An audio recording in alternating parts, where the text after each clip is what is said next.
এইফালে আছোঁ এইফালৰ পৰা কালাৰ লাইট আহিছে আকৌ এইটো মোৰ চোনা হয় চোনা কালি পৰহি যাবগৈ সেইকাৰণে এসাঁজ ভাত খাওঁ বোলো তাই মাছ চাছ আনিছোঁ এয়া বেঙেনা মাছৰ তেল বেঙেনাৰে ভাজিব এয়া আৰু মাছৰ তৰকাৰী মটৰ আলু দি বনাব দিছোঁ তাকে খুৱাই পেলাই পঠাই দিম একদম কালি আংলং যাবগৈ সঁচাকৈ বেয়া লাগিব গ'লে ল'ৰা আনি মানে তাই ভাল বনায় একচুৱেলি সেইকাৰণে তাইক মাতোঁ আৰু আজি তাতে বোৱাৰী নাই তাই অলপ হেল্প কৰি দিছে আৰু মোক আহে কিন্তু দৌৰি আহে মাতিলে সেইটোৱে তাইৰ ভাল গুণ আৰু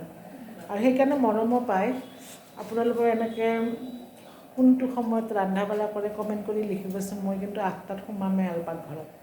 9:30 10টাত খাই বৈ আজৰি হওঁ